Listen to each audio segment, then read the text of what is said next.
Good morning and welcome to a show of the Business Hour. Bear with me, I'm just trying to get my internet sorted. The challenges of doing things remotely. We hope the second week of the second show of 2021, ZMC Business Hour, a business show bought by ZMC Network, a channel dedicated to bringing communities together. We hope you are well, wherever you are streaming in from, whichever time zone, whichever country, whichever part of the UK you are joining us from this morning. Good morning to you. We are beaming live on Facebook. Please do take this to share our feed and invite your friends to join in. So over the past 12 months or so, we've endeavored to bring you some amazing business owners from within the business community. They've all come along, they've shared some valuable tips, some valuable advice in an attempt to part with knowledge. And hopefully we've all learned something and we've all taken something away. This morning we have a fantastic guest, a dear friend of mine, Mr. Shamas Mahmood. Shamas has been a digital marketing consultant for many years now, and he's made websites. I think he started doing websites even before I had hair. So if there's anybody who knows about websites, and particularly in the current climate when everything has gone digital, the retail sector, the high street is vanishing, and everybody is shopping online and buying things online. People like Shamas are very valuable, and it's very important to have the right digital team behind you and the right people who are looking after your website. So, if I could introduce our guest this morning, Mr. Shamas Mahmood. Good morning. Pleasure to be here. Morning, Shamas. How are we? Thank you for joining us. If you just bear me 1 second, I'm just going to do some tweaks on my social media. Once again, to our viewers, if you are tuning in live, please do share our feed. And if you have any comments or questions or any queries, please feel free to put them into the comment section, and I shall do my very best to get them answered. So, Shamas, just a little bit about yourself first, please, about who you are and what you actually do. Thank you. Well, first of all, thank you for having me. Compliments on your work, compliments on what you're doing, especially during a pandemic. My background is in digital media. I came to digital media in a very interesting way. I was bought into a company that was an American tech startup. And to cut a long story short, they went from $0 to $100 million in 6 years. I got to learn an awful lot, lessons which I hope to bring to you today. Excellent. And when it comes to the digital marketing space, and with everything happening at the moment, and with all the digitalization and websites and the high streets going missing, and retail, and with all the whole COVID, and I mean, I don't want to say the C word too much because we've kind of overused it in the past 9-10 months, and then we've had the major B word as well, the whole Brexit thing. Business has changed, the way we consume information has changed. The way we shop for our daily products has changed. So what sort of differences are you seeing within your sector, within the website world? Well, business has changed, and it's changed dramatically. But that change, as you rightly say, it's not just down to COVID or Brexit. That change has been gradually taking place over 20 years or so.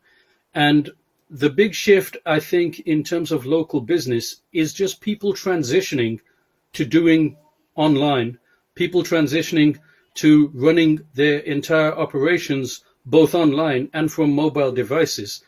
And so this has meant a lot of people have to adapt practices, processes, protocols, change websites. Everything has transitioned to online. There are still businesses, believe it or not, who don't have a website, which I find incredible, but there's also tremendous opportunity within this. Okay, so I mean, for many years I ran my business, and I had a website, but just for the of having. I never intended to get any business from it.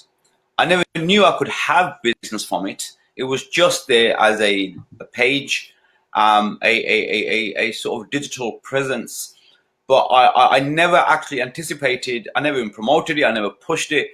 And in fact, my content was so poor that I was embarrassed to look at it myself, because getting a website is one thing, but then getting someone to put the appropriate content on the website is a completely different challenge.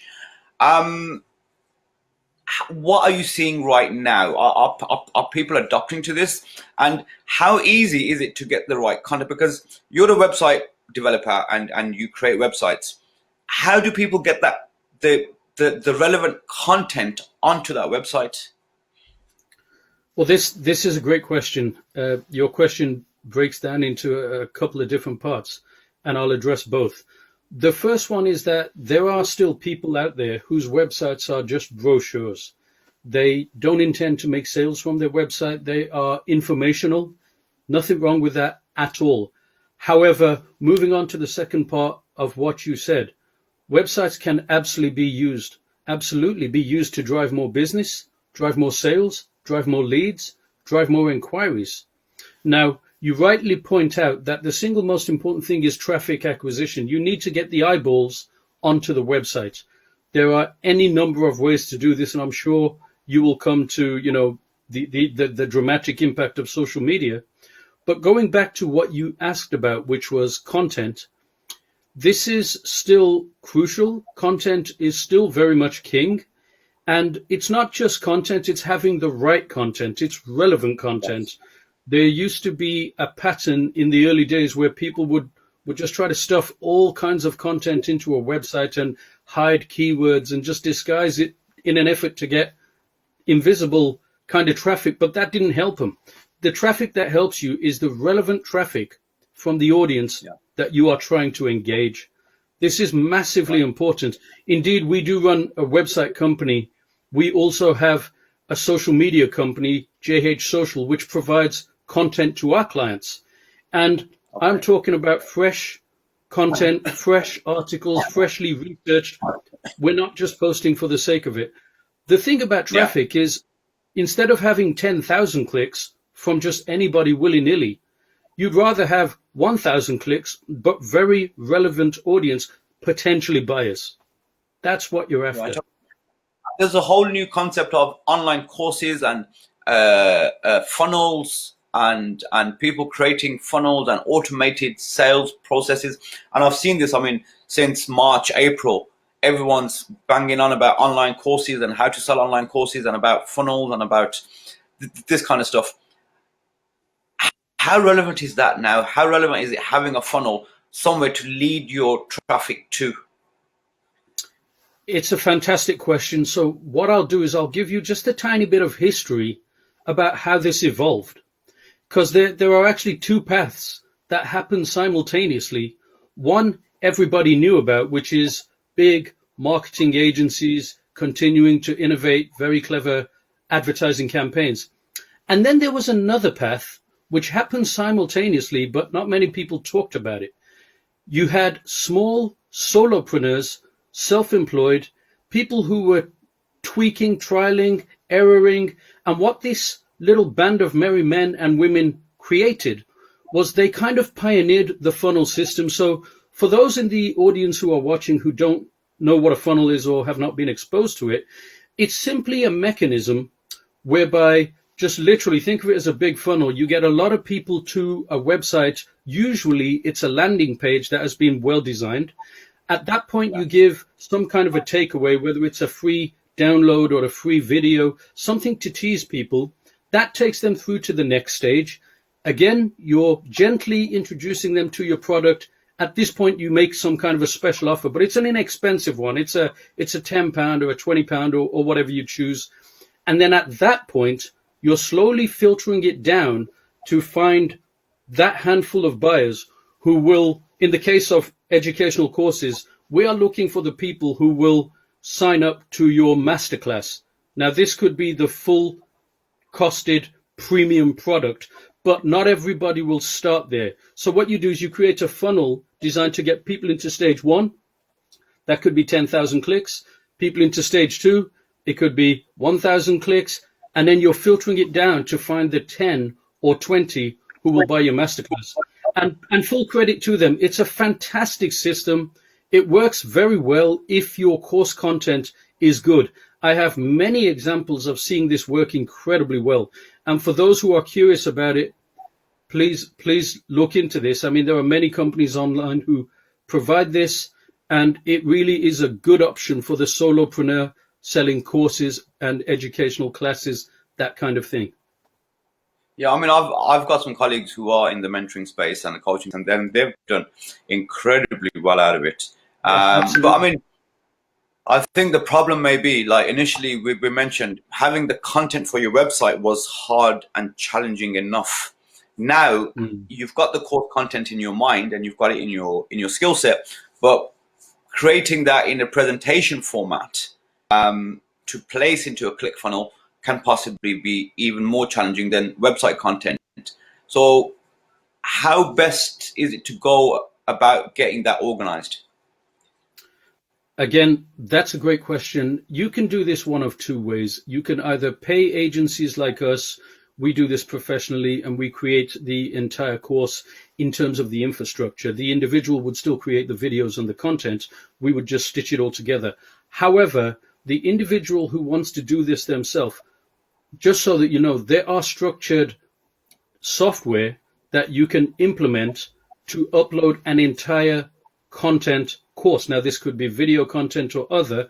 While I don't want to name drop on your show, we're not affiliated to them in any way, but Teachable is one such example. So if anybody watching just Google's Teachable and Teachable Alternatives, that's an entire platform designed with a view to helping people upload their content so that they can then sell their courses, whether that's educational or physical fitness or psychotherapy, whatever the course is. You can upload your videos in advance, and the infrastructure is entirely there. You can have an agency do it, or indeed you can just go online, buy a subscription, and if you're happy enough and you're conversant with technology, go ahead, create a course. However, it's important to understand that these funnels don't fuel themselves. Once you've actually built the funnel, that funnel is fueled by getting traffic to the funnel. You go back to advertising. If you just build a funnel and you don't advertise the funnel, as shiny as the funnel might be, it's not going to do a lot for you.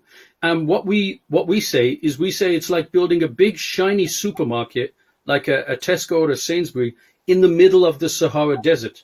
If you don't get people to your shop, if you don't get traffic to the initial stage of your funnel, it won't do anything for you. So once you've built the funnel, you have to simultaneously give some thought to feeding the funnel. And for this, so your fantastic. ClickFunnels, I would presume, sits on your website. So your social media channels, you do the marketing, you direct them towards your website, and then from the website, they are transferred into the ClickFunnels as such. Is that correct?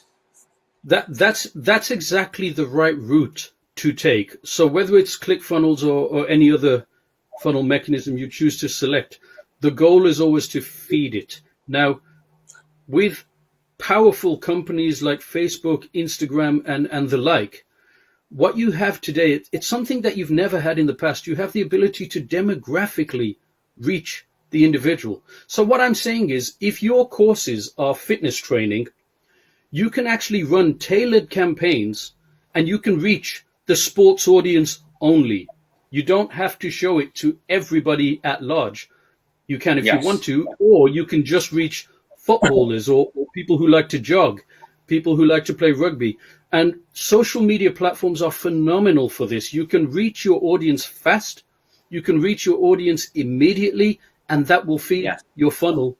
And at the end of it all, as long as the funnel is structured correctly, the offers are attractive, it's clear what the takeaways are, so that the visitor knows almost immediately what they're going to get back, your funnel will work like clockwork. And we have many examples, as indeed you do.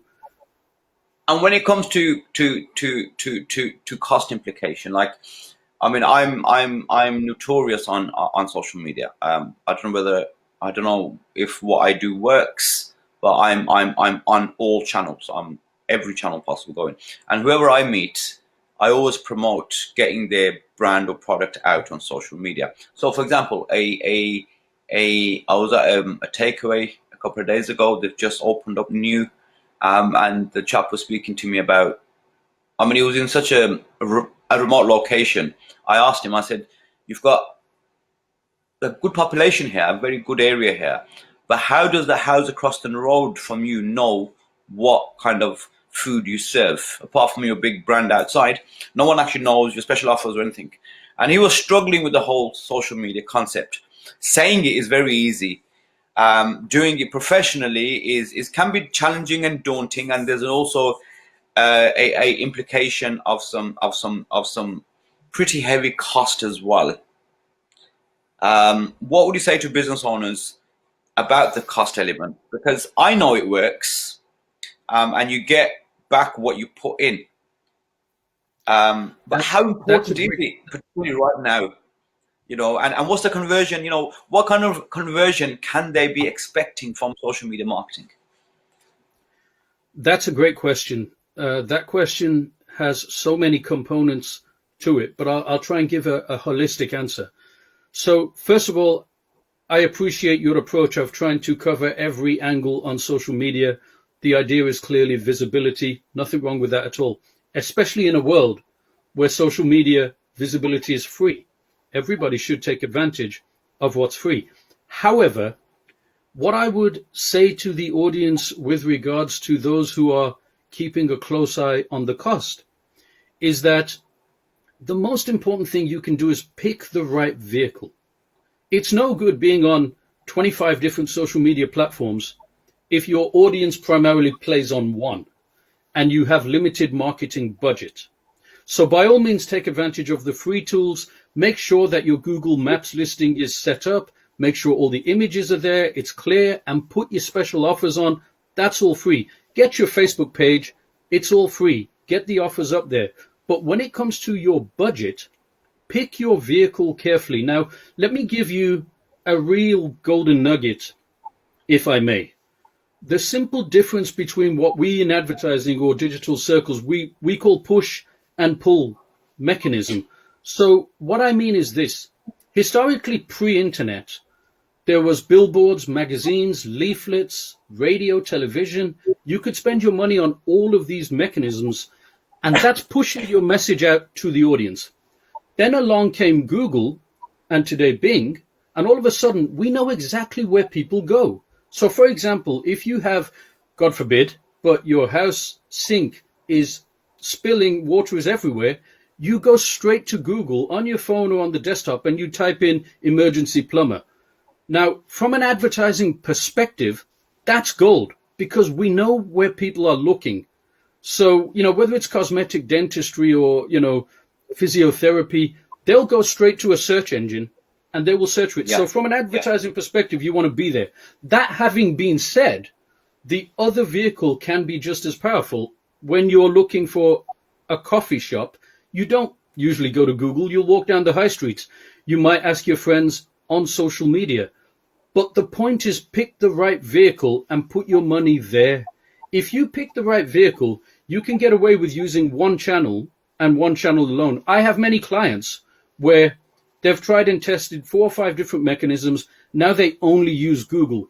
I have other clients, they've tried and tested other mechanisms. Now they're only using Facebook and Instagram. Leads are coming in. The second thing that I will say in relation to your comment, and you were right, spot on, is you have to measure it. You have to measure it. You can't just throw money at this stuff. You have to have clever mechanisms in place to measure the impact of your marketing so that you know the exact cost per lead, cost per acquisition. If you can ascertain the cost per lead and cost per acquisition, then the entire process can become scientific. Pick the vehicle that works, put your money there, your business will stay busy. Even in these difficult, trying times, I have many clients who are kept busy, thankfully, because the mechanisms haven't stopped working. Regardless of what's happening out there, they are busier than ever because the mechanisms continue to work. Obviously, that's different for different businesses. A typical landing page where you direct your traffic to. What are the key components for that landing page? What should be on there? Because you don't want to put too much information on there because it can be painful on the eyes and you don't really want to read too much. But what's the crucial information that should be on there to start that ball rolling? This is a fantastic question, and I'm so glad you brought this up because I have seen so many examples of websites that are poorly designed and then the client will want to spend X thousand pounds on the marketing. And we will actually say to them, well, hold on a second. If we drive traffic to this homepage, it's not going to convert. You will then blame the advertising.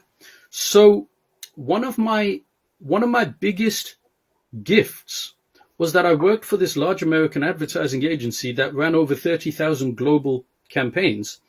And we observed the patterns because we had mechanisms in place to record what click led to a lead. We knew which keywords gave us telephone calls. We knew which keywords drove the form fills and the emails. So after 30,000, 35,000, whatever the number was, campaigns, we saw the patterns emerge. Now, I sent you a presentation in the hope that you may or may not be able to show this in visible format, but there are certain basic fundamental rules. I won't go through all of them for the sake of time, but I'll just give you a flavor of the landing page. Now, the caveat is that I am talking about a landing page that it's designed to give people immediate leads. I'm not talking about e-commerce here. I'm talking about the dentist who might want cosmetic surgery. I'm talking about the electrician who might want more house wiring jobs. I'm talking about leads. So rule number one on a landing page is how you want to be contacted. Have that big and bold at the top. So what I'm saying is, if what you want is phone calls, your phone number goes at the top. Please factor in, this is not what we're talking about, but I'll continue anyway and you can change the graphic. Please factor in that mobile devices are so important. So your phone number needs to be clickable by the thumb so that when somebody lands on it, in less than 3 seconds, click phone call. That's rule number one. Rule number two, and rule number three, these are interchangeable. What is your offer? Make it big and clear, big and bold. What is your special offer? What is the takeaway? What are we offering here? Now, rule number four, this is so important. Get your key services above the fold. Now, what I mean is, before people have to scroll down, have your key offering above the fold. That page. So on the page, so that when people click and they land, they see immediately, they'll see three things. They'll see what you're offering, they'll see the special offer, and then they'll see how to contact you. Now, if those basic components are on your landing page, you will get the lead or the phone call within seconds. Usually 2 or 3 seconds, you'll get the call or you'll get the form. You've got to have the basics. Now, there's a few more. The only other one that I will highlight, this will surprise a lot of your audience, is any social media links, put them below the fold. Don't put them above the fold. The reason I say this is because the last thing you want to do is pay for advertising for somebody to land on your page. And then when they land on your page, the first thing you do is invite them to go and click Facebook or LinkedIn and take them off your website. So by all means, have them. Of course, they're important. Put them slightly below the fold. Put them in the signature, unless your business is social media. But don't put the social media links at the top on your website because they just encourage people to leave. What you really want is the sale or the lead. So when it comes to social media marketing, I'm a personal believer that people buy from people that they know, like, and trust. And on my social media, I put a bit of everything, a bit of personal stuff in, a bit of business stuff in. Do you recommend that people should do it personally, or should they always seek the services of an agency? As I say, myself, I do it personally, but whether it's broken, whether it's misspelled, whatever it is, it's me. People know this is Abid. And I've always found that people have appreciated that more because there's no artificialness about it. It is real, it's raw, and it is me. That's another really, really good point. In many ways, I'm glad you bring this up. But the point is twofold. Once again, you've said a couple of things in your sentence. So I'll deal with both one at a time.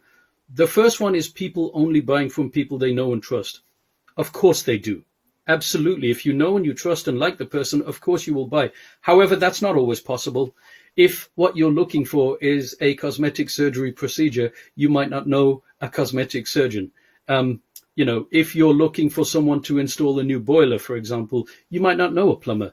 People will always look at the people they know and trust, but there are certain circumstances where they'll just go and do a search on the internet for the best professional.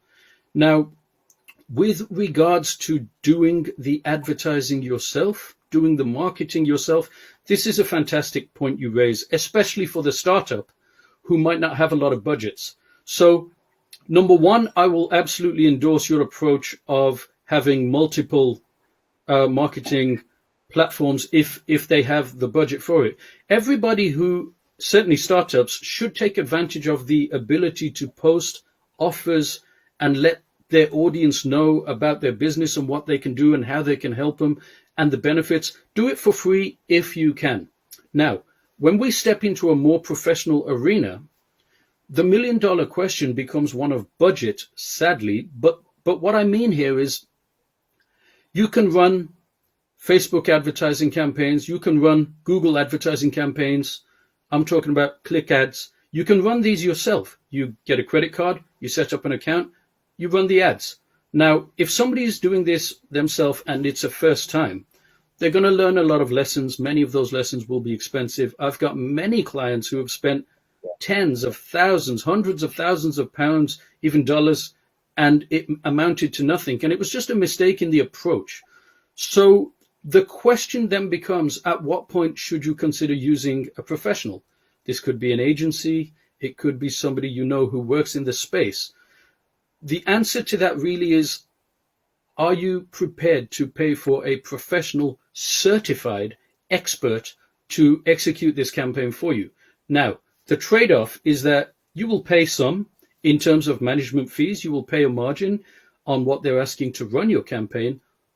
But in return, you will get a better executed campaign professionally from day one. You won't spend 6 months learning expensive lessons. From day one, it will be run well. It will be executed. Anybody credible would put measuring techniques in place. We will, record the calls.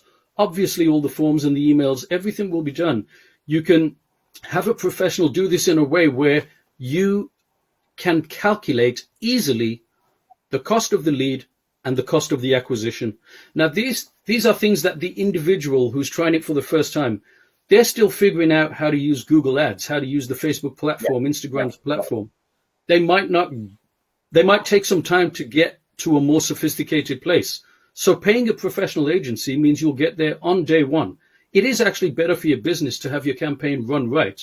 But of course, it will always come down to the budgets you have, what you're prepared to pay. I don't normally plug my guests, but I can say with my hand on my heart that I've heard about what you do, and the one chap, a mutual friend of ours, he said to me, since Shamas has started doing our social media marketing, we cannot manage the work.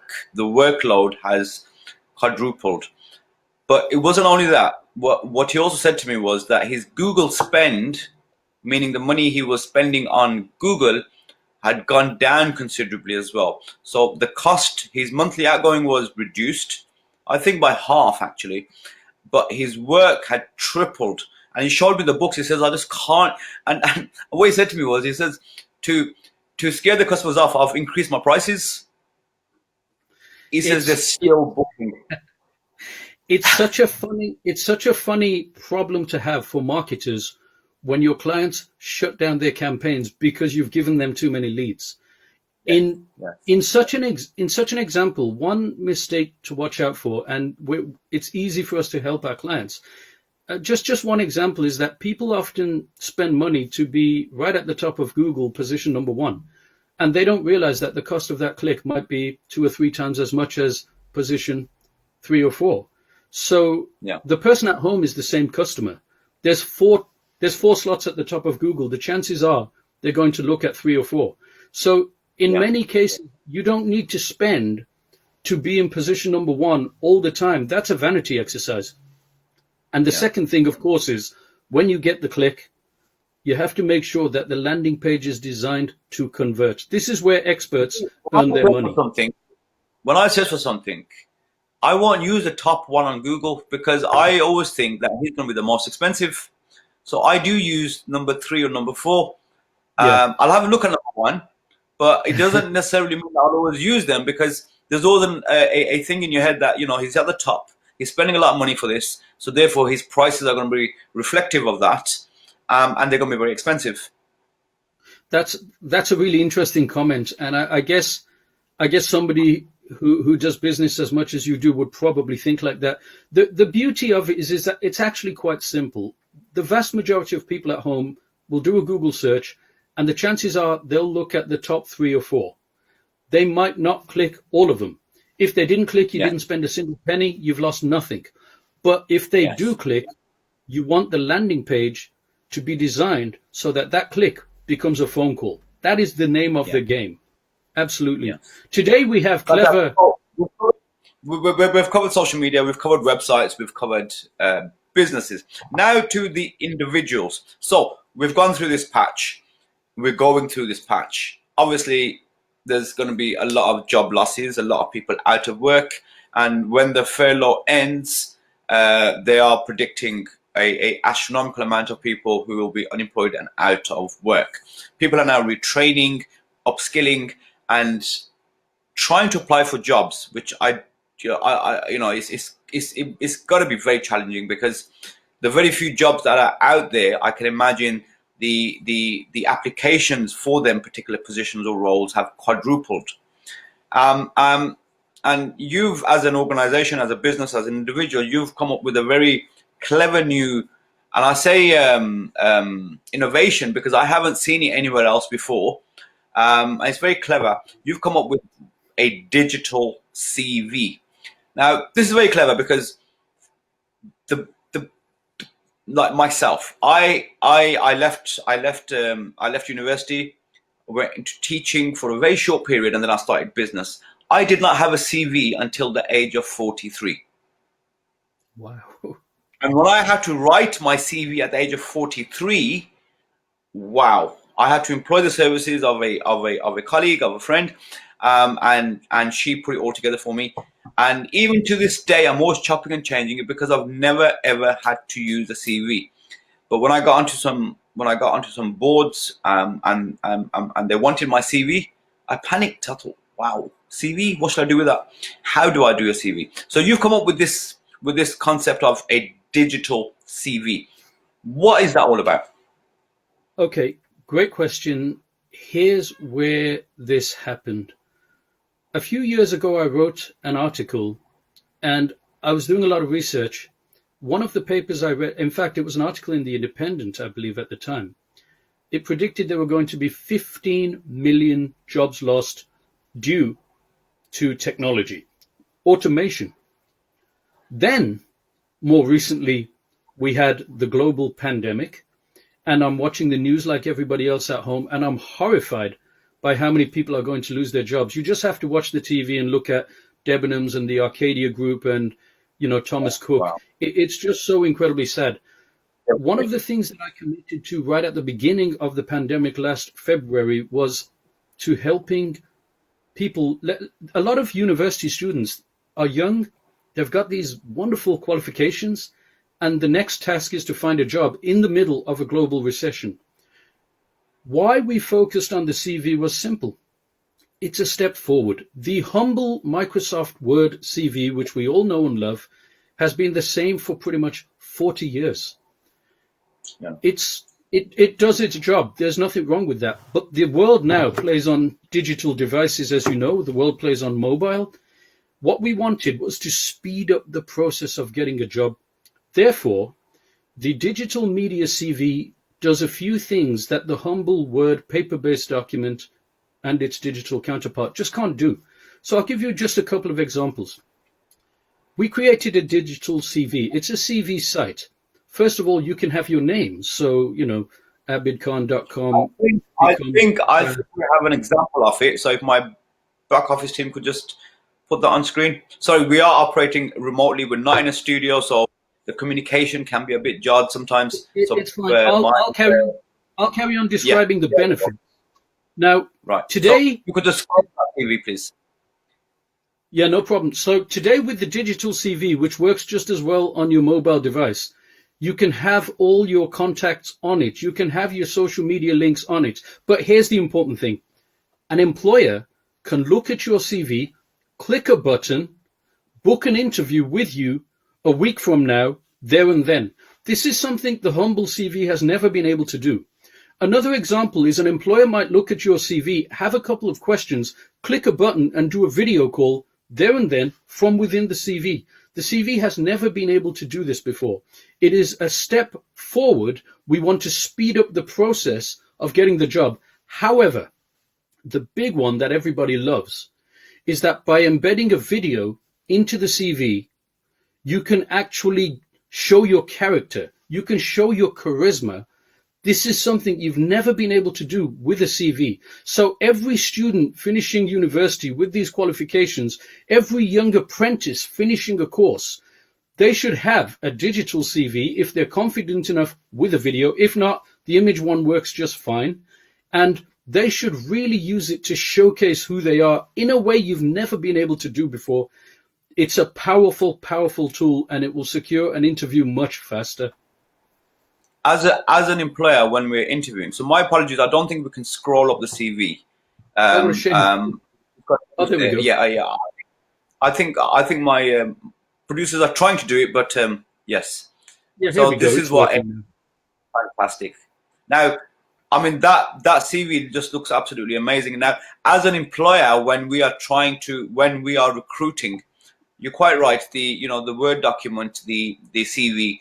It doesn't always do the candidate justice.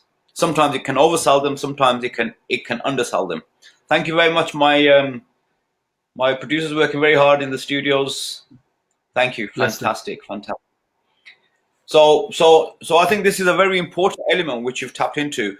Whereas a video conversation, actually, you can actually tap into the person's personality, and it just makes that. If it gets as far as interview, it makes that much. And plus now, there's no face-to-face meetings anyway. Interviews are being done on Zoom and on online platforms. That gives you sort of a taster of the candidate and of the individual. So fantastic, and I think it's really, really brilliant. But I think as well as individuals' CVs, I think could companies not also use this as their company profiles? Of course, not only companies, but certainly the self-employed. If you're the lawyer or the accountant, if you're the roofer Yes. or the dentist, it makes complete sense to have this kind of a presence, have another arsenal in your SEO kit bag, but most importantly, have another way for people to contact you directly through the document itself. If you're starting out in business and, for example, you're a roofing person, maybe even an apprentice, you're not the owner of the business, you can't afford a big website or even a company, you can create a document like this. It will showcase your professional skills. It will give you a chance to say who you are. And the beautiful imagery, you can put examples of the work that you've done. Again, historically, a CV has never been able to do this. You can upload videos of the kind of work you're used to doing. If you run an events company or you work in an events company, you can absolutely showcase the kind of events you've been doing. This is all wonderful stuff that a CV can't do. It's sort of a mini website, isn't it? It's sort of a mini website or a mini LinkedIn profile. It actually is exactly that. It's a CV site, fully mobile responsive. You're looking for work, you can just send the link. We no longer have to fall back on the hard copy of Microsoft Word. From an employee's perspective, do you find that employers have taken up to this, or have they appreciated this? Or, I mean, if I'm applying for a job, would I be confident or comfortable sending such a document to a potential employer? We've only had incredibly good feedback. I mean, first of all, this is fresh. This is brand new. We've just built an entire back-end platform to allow people to log on and build it themselves, or we will build it for them. They just email us their normal CV, email us 4 or 5 images. We'll take care of the rest. But from an employee's point of view, here's the thing to consider. If you're applying for a job and there are 50 people going for the same job, and 49 of those applications are on Microsoft Word or maybe a PDF, and the 50th applicant showcases this incredibly dynamic digital document with charisma and videos showcasing who you are and what you can do. The recruiter or the employment manager, the likelihood is they're going to remember that one for sure. Now, I'm not commenting on the content of the CV being better than the other 49. What I'm saying is this will get you noticed. This will get you remembered. Hopefully this will get you the interview. That's the key. What's the cost implication for an individual, just say for a student coming out of uni now, bless them, not having sat their exams, not having spent 2 years out of the whole academic institution, applying for a job. What kind of cost is this on them? That's a great question. We thought about this a lot, and we did a lot of trial and testing in the background just to see how it would be received. But eventually, all of us in the team agreed that the CV has to be free. The digital CV has to be free for apprentices, free for all students who've just finished university, especially the students, because they leave university with these insane student debts, huge student debts. We want to give this to them for free. It will not cost anybody nothing. Send us your CV, send us your images, we'll produce it, or log on, create an account, have a tinker. It's designed to be super, super, super simple. You can create this very quickly.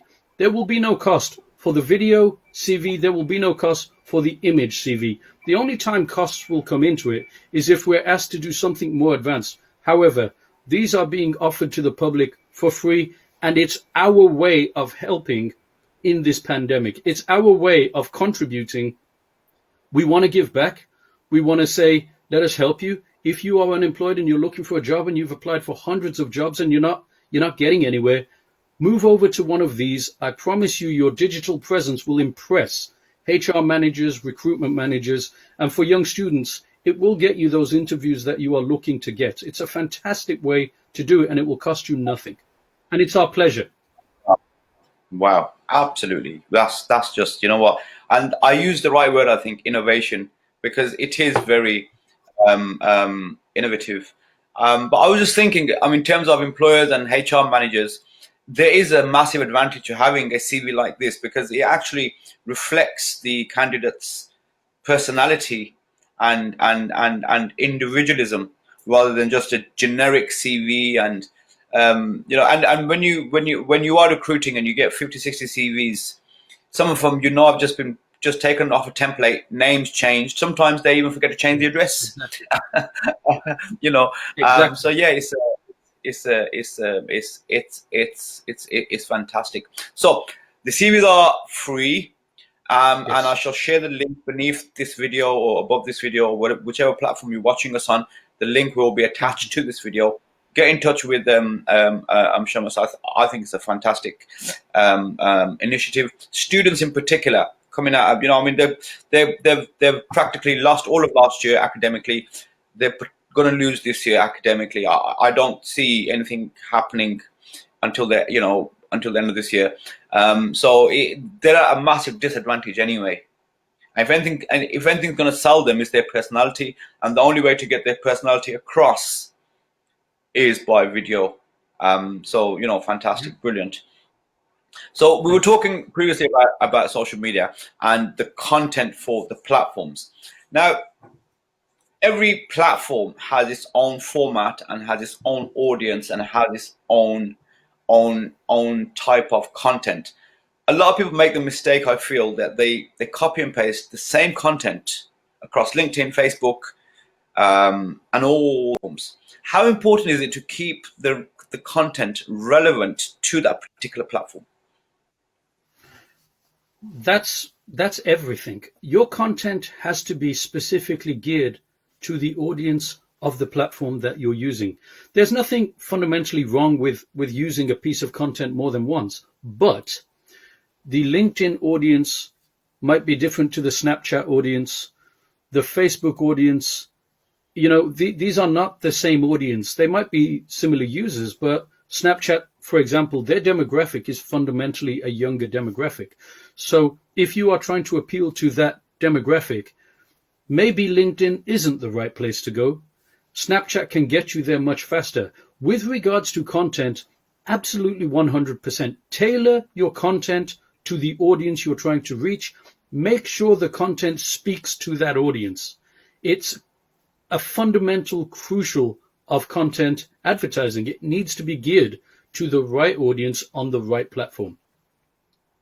So you've got Money will be Instagram where wasted they, if it's not. I mean, you've got Instagram where they use more hashtags than anything else. Then you've got LinkedIn, which is for the professionals. Then you've got Facebook, which they say is now for the youngsters. But I mean, I've always found great success on Facebook, and my main channel, my main social media channel is Facebook. Then you have Snapchat. Then you have Instagram Stories, and now you have Clubhouse, which is another new platform. Now, I've spent a couple of weeks on Clubhouse. I think it's phenomenal, but I do think it's very time consuming. And when it's on in the background, you can't concentrate on anything else but on that, because there's some really valuable conversation going on. And you can actually go on the stage and talk with people that otherwise you would never get an opportunity to speak with. So in that context, having the separate content for every single channel, because you will have customers across all channels, but it's just how you target them, isn't it? Yeah, sure. It's one of those things. And it's not just Clubhouse, which I understand is a fantastic new platform. There's going to be others as well. There's going to be new innovations all the time. It's just about taking stock of who your audience actually is, and then figuring out where that audience actually plays, and then designing your entire content strategy for that audience in the right place. And of course, the audience might play on more than one platform, but just gear your message to the platform. Fantastic. Right, we're running out of time now. It's been an absolute pleasure. It really has. And to the viewers, I shall share the link for Shamus and for this digital CV in the comment sections. So please do take advantage. I think it's a great opportunity. It's a fantastic innovation. And it's something that, I mean, not only for CVs, but if you want to showcase your business, it's always worthwhile having a conversation with Shamus. If you're a sole trader, if you're a solopreneur, if you're a one-man band even, if you want that digital presence and if you want that digital engagement and you want to be out there amongst everybody else, then it's definitely worthwhile having a chat with Shamus. You'll definitely get loads and loads of value. So thank you very much, Shamus. It's been an absolute pleasure. And best of luck with the. Thank you for having me. Thank you. It's my pleasure. Stay safe. Keep protected. And I look forward to catching up with you soon. To our viewers, it's been an absolute pleasure this morning. Please do stay tuned in throughout the week. We have various shows. We have political shows, news shows, chat shows. We are in lockdown, so this is a great way to keep yourself engaged and keep yourself occupied. Share our social media feeds, share our social media channels. Look forward to seeing you same time, same place next week. Until then, be safe.